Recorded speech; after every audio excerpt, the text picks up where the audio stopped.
What's up, YouTube? Jack Armstrong with Jack Daddy Customs coming at you again today with another one. And today I'm going to show you guys how to paint Sitka marshland pattern, or it could be called the redleg wraith pattern. Stay tuned and you can see how we did it. You know how to do it yourself.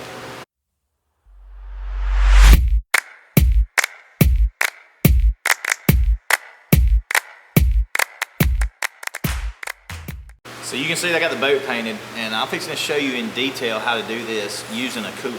Go ahead and tell you about the redleg kit. So it comes in a box like this, and you get these two stencils. So these are the ones we use for the boat. So you get like a hex pattern, and then you get this one. It's kind of like cryptic pattern. It's good quality stencils. It's like pretty thick mylar.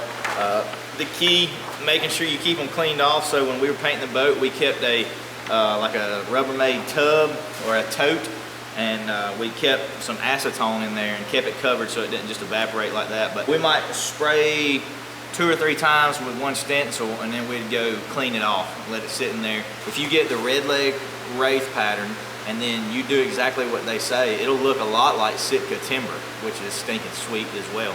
Or optifade timber, whatever.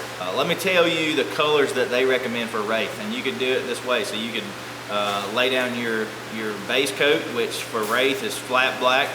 Layer 1 would be major brown with black ops shadows, and that's just like you know, different colors that you would alternate over the hex pattern. So your base coat, you put the regular one, then you do the hex, and you alternate different colors like that. That would be layer 1. Layer 2 would be the cryptic stuff, and that would be OD green, black, and marsh grass mixture. And you, again, do the same thing, just kind of make it look, you know, sporadic. The stencils will make it look crisp, but you want to just, you know, different colors here and there. But the optifade marsh, the Sitka marsh, is one that not many people do. I think Excel does it on their boat, but good luck getting them to help you out. So I'm helping you out today. If you want Sitka marsh, this is what you got to do. If you could find some smaller stencils than the redleg comes with. So redleg, like I said, is going to be big stencils. If you could find some smaller stuff. And so I cut my own. I got some mylar off of Amazon, cut it on my vinyl cutter, and then you know, we've just been using that. So what it is kind of a cryptic pattern, similar to what they send, but different. And it's real small, so it gives you more details. One thing to remember when you're doing this, don't be intimidated just because you don't have a vinyl cutter or you don't want to order stencils from redleg, even though I think you should. They help you out a lot. But you can do this yourself, just sourcing some things around the house. So you know, here's one thing that would be awesome. This is a fishing net. All right, look, it's got a hex pattern. It's even got some of the hexes in there. We keep this in the kayak for ducks. We keep it in the boat for fish. I mean, this is just a hex rubber net. You can spray paint it, wash it off, and it's still good to fish with too, but it works for this pattern.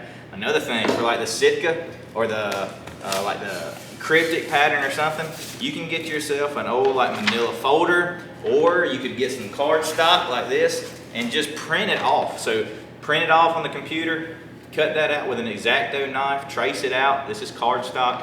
You could use some plastic if you want to be able to use it a bunch of other times, just like the stencils that you get. You could even order mylar off of Amazon and trace it on there, and then cut it out with an X-Acto knife as well. And that'll give you the crisp edges that you're looking for in a stencil. So don't just think because you don't want to order it or because you don't have a vinyl cutter you can't do it. You can, you just got to be creative and put in a little extra effort. And if you want to get some of the patterns that I use. So like I said, I designed my hex pattern to have a little odd shape to it, and I designed like the cryptic pattern to be a lot smaller and have some different misses than like redlegs. So if you want some of those, I have some SVG files, and you can email me or drop your email in the comments, and I'll be happy to send those to you if you want them through your email. So, you know, whatever works, like just make it happen. But anyway, let me tell you the colors that I use, and that way you'll be able to know how to get Sitka marsh. The first color we used the paint from Camo by Ricky. If you want to follow him, a guy out in I think his name's Ricky Torres out in Louisiana, and He's got some stinking awesome paint for a boat. If you're doing a boat specifically, get his paint because it is primer, and etcher, and top coat all in one. So you paint, one coat on it. That's what we did on the boat. We went ahead and sprayed it on this cooler as well after we sanded it and all. And it's a dark brown. So for Sitka marsh, you want dark brown. That's your base color, as dark as you can get. So it'd be something like this. Rust-Oleum, let's see, I'm not even sure what color that is. Just dark brown, that's what you want. Layer number 1 then would be like this whitish brown, this whitish tan kind of. So this says satin fossil, that's what we're using. That would be your part of layer number 1. The other part would be this right here, satin nutmeg. Your last layer will be like a flat protective, or no, not flat, it'll be brown, okay? So this right here, brown, kind of like a rusty looking color, okay? If you notice like Sitka marsh, it's got like almost a reddish brown here and there. So try to find one that's rust looking color, and then you're gonna need a goldish looking color, like goldish tan. You can use that other tan, but it'll just blend. So if you get this, it'll make it stand out. This right here says, it doesn't have a name, again, terrible. Sorry, just get a goldish looking color. And then also, you can use this for your dark brown as well. You could also use a black, but I thought the black was too distinct. Let me walk you through how we're gonna do this on this cooler. And again, redleg got some really good stuff. We used it on the boat, and I'll use this other stuff as well. But you don't have to cut your own. Like you could just get redleg and make it happen, and it looks really good. Okay, so shout out to them. And anyway, I'm going to show you how we get Sitka marsh on this cooler. Let's go. And the first step was to kind of tape off what you didn't want painted, and then go ahead and spray it with the base color. We got the whole thing painted in that really, really dark brown, and then we're gonna start painting this thing to make it match the boat. We're gonna use this first, and you gotta have some good helpers that don't mind getting a little paint on their hands. So they're gonna hold this against where we're gonna paint. I'm gonna spray it down with the different colors, and I'll show you. Remember, you just wanna be sporadic in how you do this.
So here's layer 1. Now we're gonna turn it over and do the whole cooler, but let me show you layer 1. Remember, just kind of sporadic, and this is what it ought to look like. See that one spot right there that's kind of like a, little, where the stencils didn't get just right? What we'll do is when we come back and do the next layer, we'll make sure and put it over that, so when we spray it, you won't even notice, you won't even see it. Okay, so layer 1, sporadic, 2 different colors like that. We're gonna do that all the way around. We'll come back and we'll hit layer 2.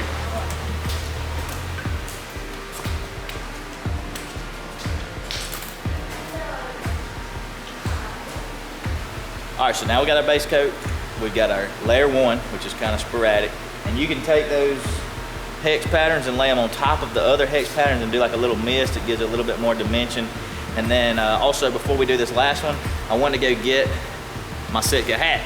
That way, I've got something that I can look at to know how I'm supposed to lay out all these different colors and patterns. We're gonna start laying on this cryptic. What I like to do is paint like a black or a dark, like the dark stripe, and then a gold stripe, and then a rust stripe.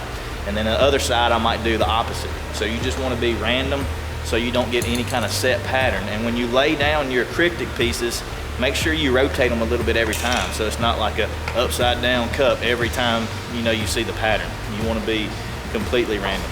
Rust, gold, and dark color. You could use black, but I've got dark brown camo. So let's get those laid on there.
This is pretty much done. I'll zoom in and you can see it here in just a second, but you'll notice like my hat next to it is not that far off. So we picked colors good, and we got it spread out good enough. So let me give you a quick close-up of the cooler right now. This is what it should look like, and then we're gonna do the whole cooler and be done. Now you could spray some clear on it, but we're just gonna leave it like this. It's gonna be in a boat, get beat up, probably have to retouch it up all along the way. But anyways, here's what it should look like.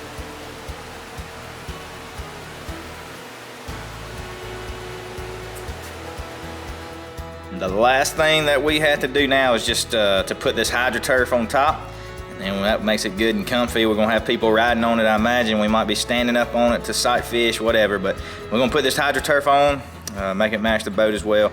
Screw those latches back on the front, and then take the tape off of the seals, and then put this beast in the boat. And here is some footage of the finished product. This thing turned out sweet. Turned out just like some optifade marsh. If you need to match them Sitka clothes or that Sitka boat, make sure you check this out, make it happen.